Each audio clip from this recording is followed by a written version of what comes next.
Dear friends, ఇది ఎస్ట్లో vehicle. ఎస్ట్లో 2012 అంటే ఇది రమారమి 12-13 సంవత్సరాలు అయింది. ఈ వీడియోలో మీకు మామూలుగా వెహికల్స్ ప్రాబ్లమ్స్ అవి చెప్పకుండా దీంట్లో వేరే పర్టికులర్ ప్రాబ్లం ఉంది. ఆ ప్రాబ్లం గురించి మనం డిస్కస్ చేద్దాం. దీన్ని ఏం చేశాడంటే కస్టమరు 2 సంవత్సరాల నుంచి 2.5 సంవత్సరాల వరకు ఒకే చోట తీయకుండా పార్కింగ్లో పెట్టేసాడు. అది కూడా బయట పార్కింగ్ చేసాడు. దానివల్ల నష్టం బాగా జరుగుతుంది. ఇంతకుముందు కూడా 2-3 వీడియోల్లో చెప్పాను.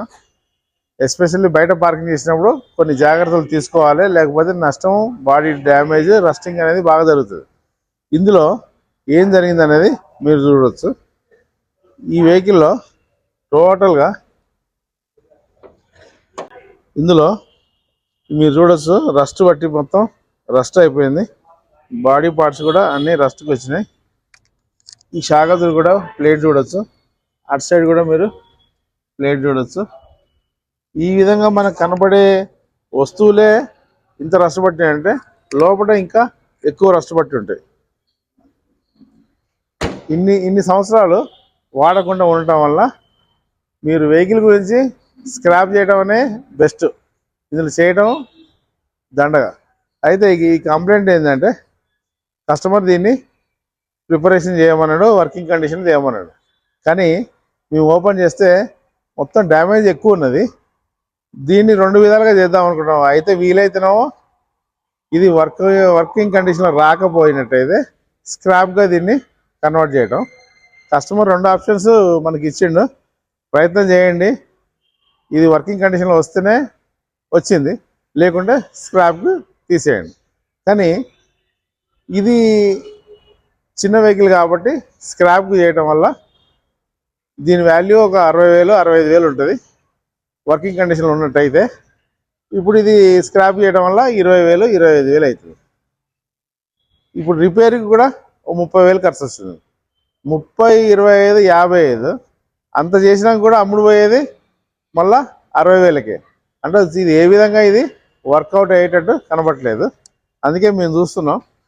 దీని లోపల మీరు చూడండి, ప్రతి పార్టు ఈ విధంగా చెట్లు, చేమలు, అలమలు, ఆకులు, చెత్త చెదారంతో నిండి ఉంది. ఈ మధ్యలోనే ఇందులోనే ఎలకలు కూడా దూరినాయి. ఎలకలు కూడా దూరి ఎలకల నుంచి చేసే నష్టం మనం ముందు వీడియోలో చాలా డిస్కస్ చేసినాం. డ్యామేజ్ అది చేసుకుంటూ పోయినాయి. వెనక సీట్లు ఇవన్నీ తీసినాం. వెనక సీట్ తీస్తే ఇది కనపడే దృశ్యం ఇది. ఈ విధంగా మొత్తం ఎలకలతో నిండి డ్యామేజ్ చేస్తున్నాయి, చెత్త చెదారం ఉంది. ఈ విధంగా మొత్తం అక్యుములేటెడ్ ఉంది. అయితే ఇంత బాగా డ్యామేజ్ అయినాక మనం ఎంత రీవర్క్ చేసినా, ఎంత యాక్టివ్ దీని వర్కింగ్ కండిషన్ తెచ్చినా ఇందులో ఒక విధమైన ఓడర్ స్మెల్ వస్తుంది. ఒక విధమైన ఆడ్ స్మెల్. మనం కంఫర్టబుల్గా కూర్చోలేము, దీనిలో ట్రావెల్ చేయలేము. ఇందులో బాగా స్మెల్ వస్తుంది. అందుకోసమే ఇంత చేసినా కూడా అట్లా స్మెల్ వస్తే ఎట్లా ట్రావెల్ చేయలేదు. కాబట్టి అది కూడా మేము చూస్తున్నాం. ఇది ఎంతవరకు ఇది ముందుకు పోద్ది, ఎంతవరకు దీన్ని చేయగలమా, లేదా ఇలాగే స్క్రాప్ చేయడం అనేది డిసైడ్ చేస్తాం. మీరు ఇక్కడ చూడొచ్చు, బాడీ కూడా డ్యామేజ్ ఎంత అయిందో ఈ విధంగా డ్యామేజ్ అయింది. ఇది బయట కనపడేది మాత్రమే, లోపల కొన్ని చూపించలేము, అందుకు లోపలికి పోవాలి. ఇదే విధంగా బాడీ మొత్తం డ్యామేజ్ అయింది. Long standing 2 years and above ఉంచడం వల్ల ఈ మొత్తం పార్ట్స్ రస్ట్ పట్టినాయి. ఈ పెట్రోల్ ఫిల్టర్ కూడా చూడండి ఏ కండిషన్ వచ్చిందో. ఈ పెట్రోల్ ఫిల్టర్, ఈ పైపులు, ఈ మొత్తం ఈ పంపు కూడా డ్యామేజ్ అయింది. ఈ ట్యాంక్ డ్యామేజ్ అయింది. ట్యాంక్ లోపల లైనింగ్ కూడా మొత్తం పోయి ఆ రస్ట్ పార్టికల్స్ అంతా పెట్రోల్లో మిక్స్ అయ్యి అది మళ్ళీ ఇంజిన్ లోపలికి వచ్చే అవకాశం ఉంది. పెట్రోల్ అసలు కలరు లేదు, పెట్రోలు శకలు లేవు దీంట్లో. ఇంత డ్యామేజ్ అయిన ఫ్యూయల్ పొరపాటున మీకు ఇంజిన్ లోపల పోయిందనుకోండి, ఇంజిన్ మొత్తం ఖరాబ్ అయిపోద్ది. అయితే ఇది ఏ విధంగా కనబడుతుంది అన్నప్పుడు నేను బాటిల్లో తీసి పెట్టాను. ఈ విధంగా ఉంటుంది. ఇందులో తీసిన ఫ్యూయల్ ఇది. ఇంత మాత్రం పెట్రోల్ ఉంది, మిగతాదంతా వాటర్ కన్వర్ట్ అయిపోయింది. అయితే ఈ పెట్రోల్ కూడా వాడటానికి పనికిరాదు. ఇది బాగా కంటామినేటెడ్ అయిపోయింది. ఇటువంటి స్ట్రక్చర్ ఉన్నప్పుడు మీ ఇంజిన్లో కూడా డ్యామేజ్ ఎక్కువ అవుతుంది. మీరు ఇది 2 సంవత్సరాల తర్వాత కాబట్టి ఇలా ఉంది. కానీ 6 నెలల తర్వాత కూడా ఇందులో ఏదో ఒక పర్సెంటేజ్ ఆ రేషియో మాత్రం డ్యామేజ్ అవుతుంది కదా.